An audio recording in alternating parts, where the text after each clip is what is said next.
শেখ হাসিনার অন্তত 100 বার জন্মগ্রহণ করা লাগবে শেখ মুজিবুরের মতো শয়তান হওয়ার জন্য।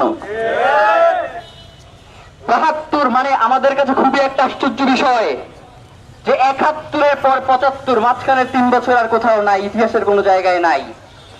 এই বাংলাদেশে প্রথম ভোট চুরির রাজনীতি শুরু করেছে শেখ মুজিব। দেখেন, বাংলাদেশে একজন মানুষ মারলে হয় খুনি, আর হাজার মানুষ মারলে হয় ইতিহাসের মহানায়ক।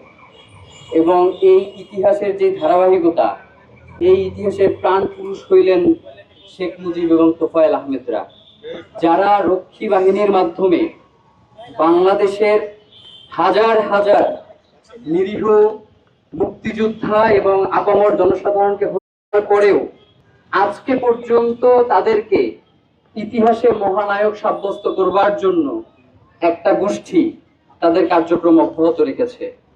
জুলাই পরবর্তী সময়ে বাংলাদেশে আমরা প্রত্যাশা করেছিলাম যে অন্তত ইতিহাসের যে সত্য ঘটনাগুলো সেগুলোকে আস্তে আস্তে করে সামনে নিয়ে আসা হবে, কিন্তু অত্যন্ত ব্যর্থতার বিষয় হচ্ছে যে আজকে ইনকিলাব মঞ্চ ব্যতীত কেউ আজকের এই দিনে এমন একটা আয়োজন করে নাই।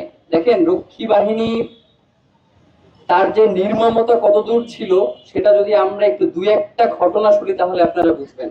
আহমেদ মুসা তার ইতিহাসের কাঠগড়ায় আওয়ামী লীগ বইতে লিখছেন যে বাবার সামনে ছেলেকে করে হত্যা করা হয়েছে।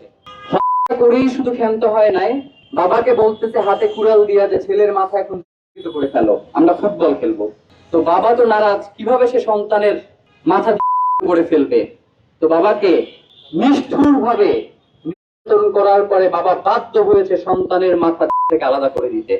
শুধু এইখানেই সীমাবদ্ধ নয়, নরসিংদীতে একজনকে জীবিত কবর দেওয়ার মতো ঘটনা ঘটেছে এবং তিনি মুক্তিযোদ্ধা ছিলেন। মানে এই যে আওয়ামী লীগের যে গুলা, ওরা শুধুমাত্র একমাত্র মুক্তিযোদ্ধা, যে জীবিত মুক্তিযোদ্ধারে কবর দেওয়া হয়েছে সে মুক্তিযোদ্ধা না।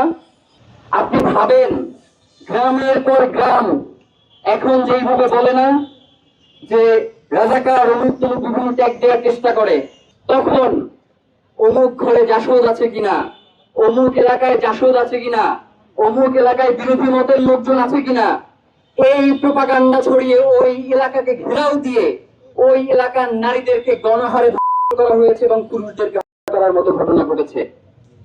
অনেকেই বলবার চেষ্টা করেন যে হাসিনা খারাপ, শেখ মুজিব খুব ভালো ছিল, ইতিহাসের মহানায়ক, বাংলাদেশের স্বাধীনতা তার হাত ধরে এসেছে। আপনাদেরকে একটা কথা বলি, শেখ হাসিনার অন্তত 100 বার জন্মগ্রহণ করা লাগবে শেখ মুজিবুরের মতো শয়তান হওয়ার জন্য।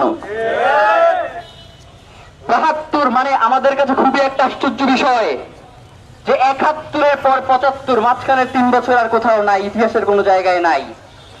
এই বাংলাদেশে প্রথম ভোট চুরির রাজনীতি শুরু করেছে শেখ মুজিব। এই বাংলাদেশে গণমানুষের অধিকার কেড়ে নেওয়া শুরু করেছে শেখ মুজিব।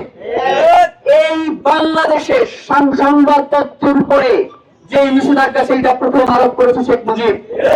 এই বাংলাদেশের রক্ষী বাহিনীর মাধ্যমে অন্তত 30,000 মানুষকে হত্যা করেছে শেখ মুজিব এবং তোফায়েলরা।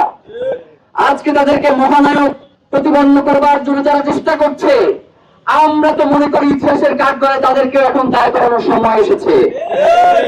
জুলাই পরবর্তী বাংলাদেশে আমরা যদি এই রক্ষী বাহিনীর কৌটিবাহকদেরকে আসামির কাঠগড়ায় দাঁড় করাইতে না পারি, তাহলে আগামীর বাংলাদেশে আরেকটা যে রক্ষী বাহিনীর মতো বাহিনী গঠন করে বাংলাদেশের মানুষকে, জনসাধারণকে তার অধিকার থেকে বঞ্চিত করা হবে, সেই আশঙ্কা মুক্ত না আমরা।